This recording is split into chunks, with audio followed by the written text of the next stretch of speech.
వి gold trusted gold buyers తాకట్టులో ఉన్న బంగారాన్ని విడిపించి ఈ రోజు ఉన్న మార్కెట్ ధరకే కొనబడును. మరిన్ని వివరాలకు సంప్రదించండి 77107720. ఇంకొక అంశం సార్, పార్టీకి సంబంధించి మీరు ఇందాక చెప్పారు గోల విషయం కాదు, నేతలకు సంబంధించి ఎమ్మెల్యే ఎంపీ ప్రజాప్రతినిధులు కావండి, జిల్లాల మీ పార్లమెంట్కి సంబంధించి కూడా కొన్ని జరుగుతున్నాయి. అక్కడికి సంబంధించి జాయినింగ్స్ విషయం కానివ్వండి, డిసిషన్కి సంబంధించి చాలామంది అసంతృప్తిగా ఉన్నారంటున్నారు. ఏకంగా ఎమ్మెల్యే రాజాసింగ్ కూడా మీ పేరు కూడా ప్రస్తావించారు. దానికి సంబంధించి ఆ విధంగా మీరు జిల్లా నాయకులు కూడా మీ మాట వింటలేరు. అట్లా చెప్పకుండా జాయినింగ్స్ అనేది జరుగుతున్నది అన్న దానికి మీరు ఎలా చూస్తారు సార్? నిజంగా జరుగుతుందా? జాయినింగ్ పెద్ద ఏం కాదు. జాయినింగ్ ఈయన ఒక్కడు, ఇంకెవరు జాయిన్ అయ్యిందో నాకు తెలియదు. గోల్ బాలరాజు తప్ప ఎవరు కాదు. జాయినింగ్ అని కాదు, కొంచెం పార్టీ పోస్టర్లా కొంచెం అసంతృప్తి కొంచెం కాదు చాలానే ఉంటాయి. ఎంతోమంది పని చేసిన వాళ్ళకి దొరకలేదు, పని చేయని వాళ్ళకి దొరికినాయి, ఇవన్నీ ఉంటాయి. దానికి ఎన్నో కారణాలు ఉంటాయి. ఎవరు నిర్ణయం తీసుకుంటారు, ఎందుకు నిర్ణయం తీసుకుంటారు, ఇవన్నీ ఎస్పెషల్లీ కొత్త వాళ్ళకి కొంచెం కన్ఫ్యూజింగ్ ఉంటుంది. ఇప్పుడు నేను అనుకోండి, ఈటల గారు అనుకోండి, కన్ఫ్యూజింగ్ ఉంటుంది. అరే ఎందుకో, అరే ఇంత బేకారుగా చేసిండ్రు, దానికి కారణం ఉంటుంది. అయితే ఒకటి అది పెట్టుకోవాలి, ఏంటంటే బీజేపీ పార్టీ వేరే పార్టీ తీరు కాదు. అది పార్టీ ప్రెసిడెంట్, పాపులర్ ప్రెసిడెంట్ అవసరం ఉండదు, సిన్సియర్ ప్రెసిడెంట్ అవసరం ఉండాలి. ఇట్లా పుస్తకం పట్టుకొని తిరుగుతూ ఉండాలి. ఆయన ఎవరు గుర్తుపట్టినా గుర్తుపట్టకున్నా పర్వాలేదు, ఆయన 90% ఎలక్షన్లో కొట్లాడారు. అటువంటి వాళ్ళు ఉంటారు పార్టీలో చాలామంది. అండ్ అది అవసరం, ఎందుకంటే ఆర్గనైజేషన్ బేస్ పార్టీ కదా. వేరే పార్టీలో పాపులర్ మోస్ట్ మనిషి, ఆ జిల్లాలో పాపులర్ ఎవరు ఉంటారో, ఆ మండల పాపులర్, వాళ్ళకి ఆ పోస్ట్ వస్తాయి. ఇక్కడ అట్లా అవసరం లేదు. అయితే ఇది మాకు అడ్జస్ట్ అవుతుంది, టైం పడుతుంది. మీరు ఒక మాట నాకు ఇంకో క్వశ్చన్ రైజ్ అవుతుంది, పాపులర్ కాదు సిన్సియర్ కావాలని చెప్పి. సిన్సియారిటీ ఇటు ఫెచ్ చేస్తుందా ఓట్లుగా, పాపులారిటీ ఫెచ్ చేస్తుందా? ఎందుకంటే బండి సంజయ్ని తొలగించిన తర్వాత ఇటు గెలుస్తుందనుకున్న పార్టీ పూర్తిగా గాడి తప్పిపోయిందని చెప్పి. Popularity fetches vote, sincerity builds organisation. అయితే party is to build organisation. Elected candidates or contesting candidates have to win elections. So contesting candidates have to be popular. Party posts have to be sincere worker. But అది difference ఉంటుంది. వేరే పార్టీలా both are same.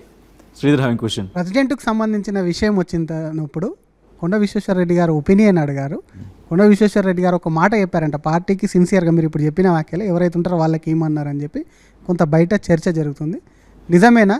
రామచంద్రరావుకు ఇండైరెక్ట్గా పెట్టమని మీరే చెప్పారా? లేదు, రామచంద్రరావు పేరు నేను తీసుకోలేదు. నేను చెప్పిన అందరు యాక్సెప్టబుల్ క్యాండిడేట్ని పెట్టండి. అండ్ ఆయన పాపులర్ లేకున్నా పర్వాలేదు, ఎందుకంటే కొన్ని పరిస్థితుల్లో నేను చాలా పాపులర్ అనుకోండి, మీరు కూడా చాలా పాపులర్ అనుకోండి, మా మధ్యలో ఇంత రైవలరీ వస్తుంది. నీకు వస్తే నేను పనిచేయను, నాకు వస్తే మీరు పనిచేయరు. అందుకే ఎవరో సిన్సియర్ మనిషి, పెద్ద మనిషిని పెడితే అందరు 9 మంది లేస్తారు, 8 మంది లేస్తారు, ఎంపీలు వేస్తారు, 8 మంది ఎమ్మెల్యేలు వేస్తారు.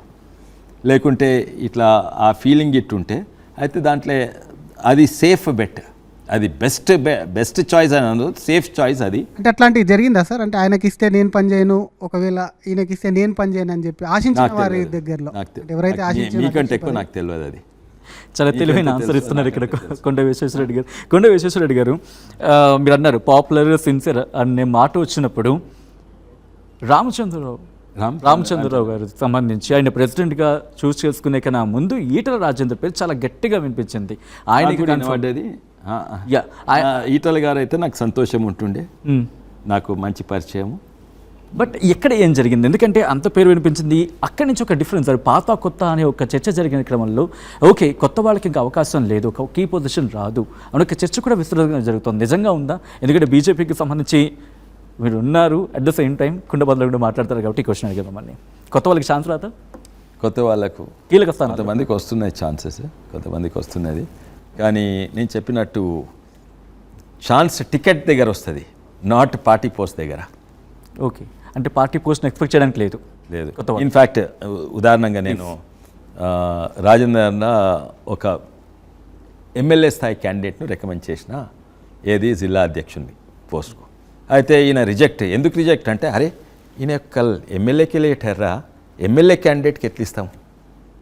అయితే ఇమీడియట్లీ ఎవరికైనా ఎమ్మెల్యే అది మంచిది, ఎందుకంటే నేనే ఎమ్మెల్యే క్యాండిడేట్ అనుకోండి, నన్నే జిల్లా అధ్యక్షుని చేసిన అనుకోని, ఫస్ట్ ఏం చేస్తా, నువ్వు పాపులర్ మా జిల్లాలో పాపులర్ నాయకుడు బీజేపీ నాయకుడు ఫస్ట్ నిన్ను అనగదొక్తా, ఎందుకంటే నువ్వు నాకు పోయి కాంపిటీషన్ కాగాలని. ఓకే, అయితే అది మంచి పద్ధతి, ఇది వేరే పార్టీలు ఎక్కువ పాటిస్తారు, ఇక్కడ పాటిస్తారు. అందుకే అంటున్నా సిన్సియారిటీ పాపులారిటీ సపరేట్ చేయాలి. Popularity gets the ticket, sincerity gets the party votes, party post. Okay, so ఈ క్వశ్చన్ని యాడ్ చేస్తూ సిన్సియారిటీ అంటే రామచంద్రరావు గారి గురించి ప్రస్తావించిన సందర్భంలో గతంలో ఉన్న కిషన్ రెడ్డి కావచ్చు, అంతకుముందు బండి సంజయ్ కావచ్చు, రామచంద్రరావు వర్సెస్ బండి సంజయ్, రామచంద్రరావు వర్సెస్ కిషన్ రెడ్డి, ఈ కాంబినేషన్లో ఎవరి గురించి అంటే ఈ కంపారిజన్లో ఏం చెప్తారు మీరు? What's the best points in both of them ఈ కాంబినేషన్లో? నాకు కొన్ని నిర్ణయాలు నచ్చలేదు పార్టీలైనవి. అంటే ఎవరెవరి విషయంలో? రామచంద్ర చెప్పలేను నేను, ఈ పార్టీ ఇంటర్నల్ పార్టీ విషయం ఎందుకు ఓకే, మొత్తం బజార్లో ఎందుకు డిస్కస్ చేయాలి, కానీ చెప్తున్నా ఇదే చాలా ఎక్కువ చెప్పిన. అయితే కానీ అవి ఎప్పుడే అంటే ఉదాహరణంగా పార్టీ ప్రెసిడెంట్ చేంజ్ చేస్తారన్నారు, కొంచెం డీలే అయింది. కిషన్ రెడ్డి గారు ఉండే, కానీ కిషన్ రెడ్డి గారికి ఎన్ని బాధ్యతలు, అటు యూనియన్ మినిస్టర్, ఇక్కడ యూనియన్ మినిస్టర్ అంటే నిద్ర పట్టనియరు, పనిచేయాలి. ఓ శాలరీడ్ ఎంప్లాయీస్ 12 hours పనిచేయాలి, plus J&K plus north east ఎన్నో బాధ్యతలు ఇస్తారు. అటువంటప్పుడు కొందరు లోకల్గా నిర్ణయాలు తీసుకున్నారు. ఎవరు? మన పార్టీ జనరల్ సెక్రటరీలో వైస్ ప్రెసిడెంట్లో ఇక్కడ లోకల్గా తెలంగాణ బీజేపీ పార్టీ నిర్ణయాలు తీసుకున్నది.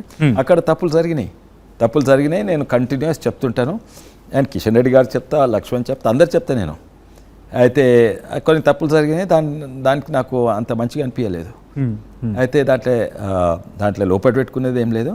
తప్పులు జరిగినాయి, అది సరిదిద్దాలే. కొన్ని దిద్దలేదు కొన్ని. ఇవి కూడా అయితే రామచంద్రరావు గారికి క్లియర్గా చెప్పినాను.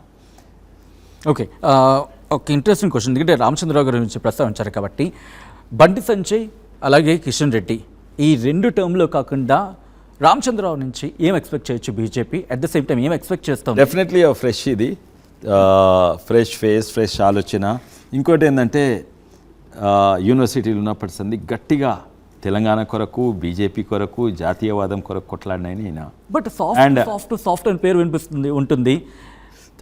విశ్వేశ్వరరెడ్డి దృష్టి మీరు ఒక్క నిమిషం, మీరు సాఫ్ట్ అంటే రామచంద్రరావు గారిని ఇప్పుడు చూస్తున్నారు.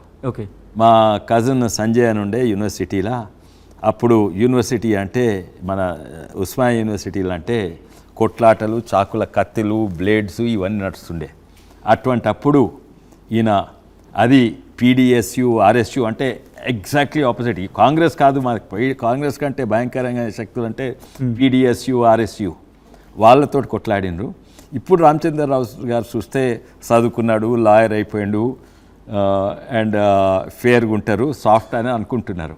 కానీ పాత రామచంద్రరావు గారు అయితే సాఫ్ట్ కారు, అది లోపట్టున్నది బయటి. రాజకీయాలకైనా సరిపోరు, డి అంటే డి అనే పరిస్థితి ఉన్నారు ఇప్పుడు. రేవంత్ రెడ్డి కేటీఆర్తో పోరాటం అది కాంగ్రెస్కు, మాకు కాదు. ఎందుకంటే ఆ తెలంగాణ రాజకీయాలే మారిపోయినాయి. నువ్వెవడురా అంటే నువ్వెవడు, నేను చెప్పు తీస్తా అంటే నేను చెప్పు తీస్తా. అది తెలంగాణ భాష మారిపోయింది, అన్ని పార్టీలు అది. కానీ బీజేపీలో మారలేదు. కాంగ్రెస్ది మారిపోయింది, భాష యాస మారింది, విధానం మారింది. మీరు కాంగ్రెస్ అనే పాత వాళ్ళని చూడండి, పాత కాంగ్రెస్ వాళ్ళని. అలా ఉంటే నడిచే పరిస్థితి లేదు కదా ఇప్పుడు. అలా ఉంటే నడిచే పరిస్థితి లేదు, ప్రజలు యాక్సెప్ట్ చేసే పరిస్థితి లేదు. అవును, అదే అంటున్నా. మేము సిద్ధాంతాలు లోపల పెట్టుకొని ముంగట పోతాము. మేము సమాజం మారుతుంటే మేము సమాజంతో మారాలన్నా, సమాజం తప్పు డైరెక్షన్లో పోతుంటే ఇది కాదు. మేమైతే కొన్ని వాట్లలో మేము మారము, మా భాష మారదు. ఈ ఫిల్దీ లాంగ్వేజ్, నేనంతా నేను చెప్పి తీస్తా అంటే నేను చెప్పిస్తే మేము మారలేదు. అయితే కాంగ్రెస్ కూడా పాతోళ్ళు మారలేదు. శశిధర్ రెడ్డి గారు ఇప్పుడు మా పార్టీలు ఉన్నారు, లేకుంటే జానారెడ్డి గారి మాటలు చూడండి, ఎంత గౌరవనీయమైన భాష ఉంటుంది ఇప్పుడు. ఒక్క నిమిషం. అయితే కరెక్ట్. అయితే రేవంత్ రెడ్డి గారికి కేసీఆర్ నువ్వెంత అంటే నువ్వెంత అని మాట్లాడతాడు. అది పాపులర్ అయిపోయింది తెలంగాణ. ఎంత పాపులర్ ఉన్నా కొన్ని హద్దులు మేము దాటం, మా భాష మారదు. అట్లనే పెద్ద మనుషులు కాంగ్రెస్లో వాళ్ళ భాష మారదు. కానీ అప్పుడు రేవంత్ రెడ్డి గారు అట్లా మాట్లాడకుంటే గెలుచుడు కష్టం ఉండే. రేవంత్ రెడ్డి గారు ఉన్నందుకే కాంగ్రెస్ పార్టీ గెలిచింది. కానీ ఇప్పుడు తెలంగాణలో కేసీఆర్ను, ఆ కుటుంబాన్ని మర్చిపోతుండ్రు, వాళ్ళ భాష యాస మర్చిపోతుండ్రు, మళ్ళీ పాత తెలంగాణ తిరిగి అవుతుంది.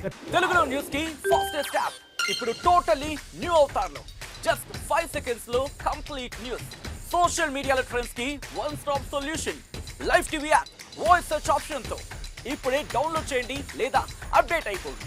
యాప్ లింక్ డిస్క్రిప్షన్ లో ఉంది.